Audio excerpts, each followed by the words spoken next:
Hallelujah, സ്തോത്രം. ദൈവത്തിന് മഹത്വം. എല്ലാ ദൈവമക്കൾക്കും കർത്താവിൻ്റെ അതിപരിശുദ്ധമായ നാമത്തിൽ എൻ്റെ സ്നേഹവന്ദനം അറിയിക്കുന്നു. ഇന്ന് ഞാൻ വായിക്കാൻ പോകുന്നത് സങ്കീർത്തനം 98 എല്ലാവരും ശ്രദ്ധയോടെ കേൾക്കുക, അനുഗ്രഹം പ്രാപിക്കുക. യഹോവയ്ക്ക് ഒരു പുതിയ പാട്ട് പാടുവിൻ, അവൻ അത്ഭുതങ്ങളെ പ്രവർത്തിച്ചിരിക്കുന്നു. അവൻ്റെ വലങ്കൈയും അവൻ്റെ വിശുദ്ധ ഭുജവും അവന് ജയം നേടിയിരിക്കുന്നു. യഹോവ തൻ്റെ രക്ഷയെ അറിയിച്ചും ജാതികൾ കാണുക തൻ്റെ നീതിയെ വെളിപ്പെടുത്തിയുമിരിക്കുന്നു. അവൻ ഇസ്രായേൽ ഗൃഹത്തിന് തൻ്റെ ദയയും വിശ്വസ്തതയും ഓർത്തിരിക്കുന്നു. ഭൂമിയുടെ അറുതികളൊക്കെയും നമ്മുടെ ദൈവത്തിൻ്റെ രക്ഷ കണ്ടിരിക്കുന്നു.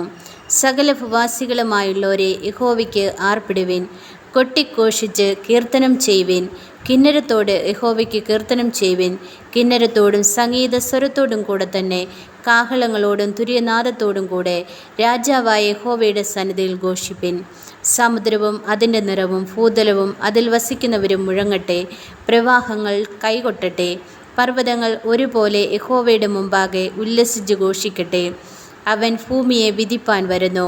ഭൂലോകത്തെ നീതിയോടും ജാതികളെ നേരോടും കൂടെ വിധിക്കും. യഹോവ വാഴുന്നു.